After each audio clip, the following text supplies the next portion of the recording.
Hey sweeties, it's sunset time here. Last little view on the golden hills and the dogs before I tell you the next little story.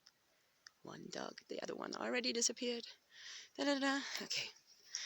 So the last story was about forgiveness and this one is about acceptance. So a long time ago, somewhere in the village, there was a woman who fell in love with a man who was already married and had children. And they needed to keep this secret at that time. That worked out till she was getting pregnant.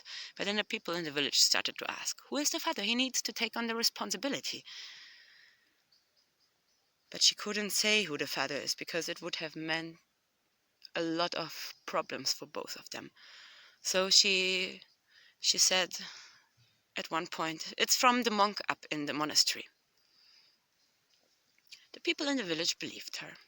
So when the baby was born, they took her with the baby up to the monastery, knocked on the door. The monk opened it and they said to him, Monk, this woman said that this is your child. You have to accept it and take it on and care for it. It is your duty as a father. The monk looked at them, took the child in his arms and said, so it may happen.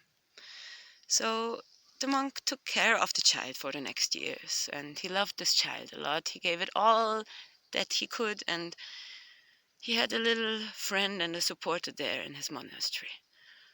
And then it happened at one point that this woman found a man, a husband on her side, and they married, and she finally got into a situation where she could also care for her child. So she went back to the monastery to ask her child back. She knocked on the door, the monk opened, and she said to her, she explained her situation, and she asked her child back.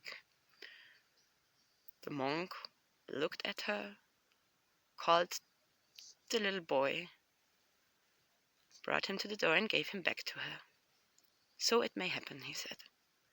Then he closed the door and he continued on living. Now imagine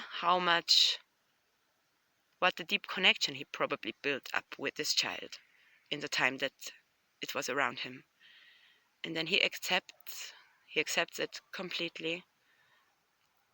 Universe brings this now, so I can also let go of it. And he lets it go and is in peace with it. That's full acceptance of the situation that happens. I hope you can also learn a little bit from this story. For me, it was very helpful. So a last little sunset. Now the colors are changing to orange. Woohoo! Love you all. And see you soon.